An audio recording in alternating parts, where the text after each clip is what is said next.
Assalamualaikum warahmatullahi wabarakatuh.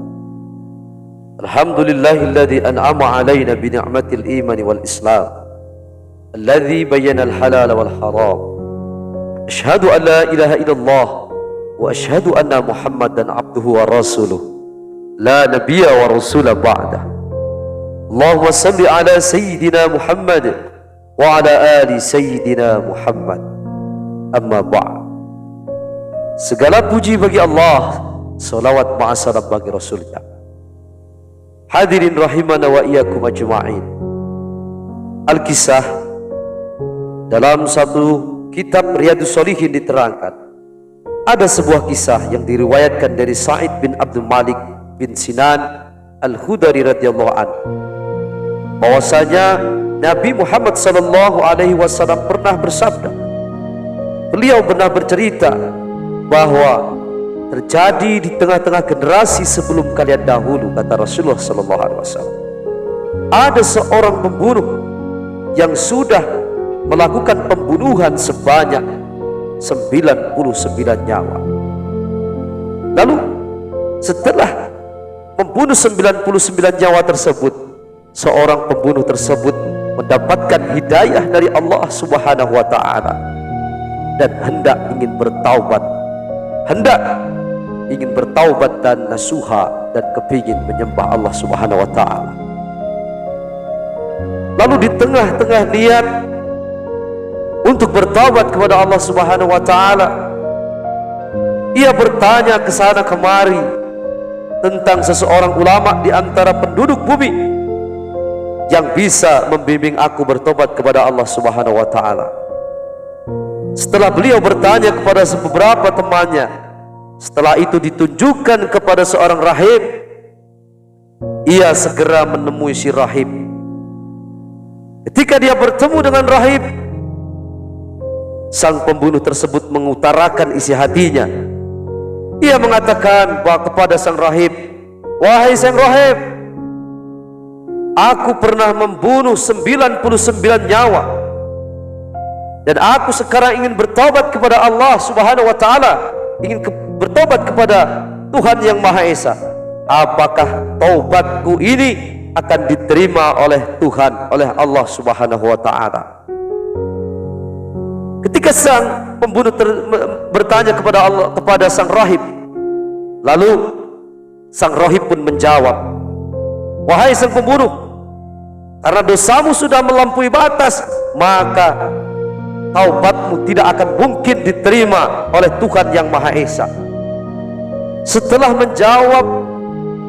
mendengar jawaban daripada sang rahib, dan sang pembunuh ini pun merasa kesal, yang akhirnya sang rahib tersebut pun dibantai sekalian. Genaplah sudah sang pembunuh ini membunuh sebanyak 100 nyawa. Setelah membunuh, rasa di dalam hati pun tidak karuan, rasa penyesalan pun tidak karuan, yang ingin terus bertobat. Tetapi sang pembunuh ini kalah dengan bisikan setan, yang akhirnya sang pembunuh pun berkelana kembali kemana-mana, bertanya kepada siapapun, "Apa kira-kira aku yang sudah membunuh genap 100 nyawa ini, ketika aku bertobat, bisa diterima taubatku oleh Tuhan yang Maha Esa?" Lalu sang pembunuh ini pun bertemu dengan seorang ulama. Beliau menceritakan, ia bertanya kepada sang ulama, "Wahai ulama, aku pernah membunuh sebanyak 100 nyawa, dan aku ingin bertobat kepada Allah Subhanahu wa taala, kepingin menjadi orang yang baik. Apakah kira-kira tobatku ini akan diterima oleh Allah Subhanahu wa taala?" Lalu apa jawaban daripada ulama yang ditanya itu tadi? Si ulama itu menjawab, "Ya sang pembunuh, Allah akan menerima tobat siapa saja hambanya yang mau bertobat.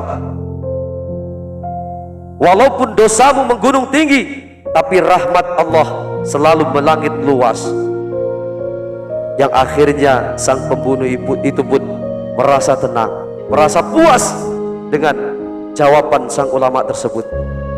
Tetapi sang ulama memberikan syarat, wahai pembunuh, apabila engkau ingin bertaubat, maka pergilah ke daerah lain, pergilah ke daerah seberang sana, karena di sana terdapat orang-orang yang rajin beribadah kepada Allah Subhanahu wa taala.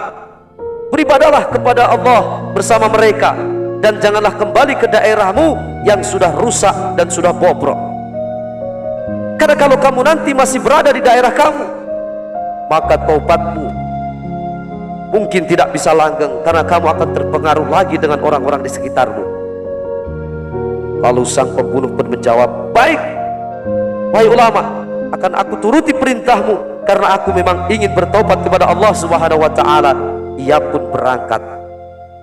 Tetapi ketika baru menempuh separuh perjalanan,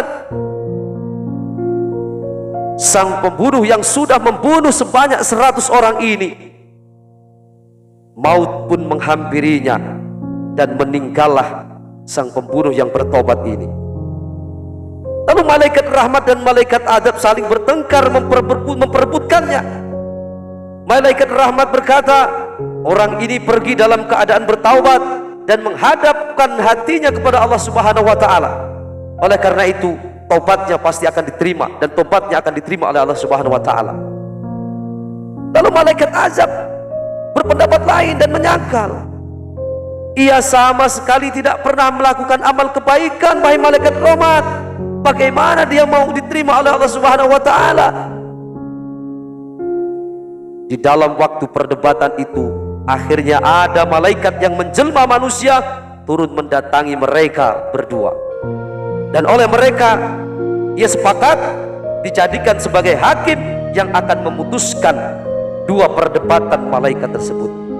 Malaikat itu berkata seperti ini, wahai malaikat rahmat dan malaikat adab, ukurlah jarak antara dua daerah, mana yang lebih dekat dengan tempat meninggalnya orang ini, maka itulah baginya. Kedua malaikat itu pun lalu mengukur. Ternyata mereka mendapati bahwa si pembunuh itu lebih dekat ke daerah yang dituju, sehingga malaikat rahmatlah yang berhak mengambil roh orang tersebut, dan taubatnya diterima oleh Allah Subhanahu wa taala. Hadirin yang dirahmati Allah Subhanahu wa taala, dari hikayat ini perlu kita ambil kesimpulan bahwa walaupun dosa kita sudah menggunung tinggi, kalau memang kita berniat untuk segera bertobat kepada Allah Subhanahu wa taala, maka rahmat Allah itu sangat melangit luas. Mudah-mudahan Alkisah hari ini bisa bermanfaat bagi kita semua. Hadanallahu wa iyyakum ajma'in. Assalamualaikum warahmatullahi wabarakatuh.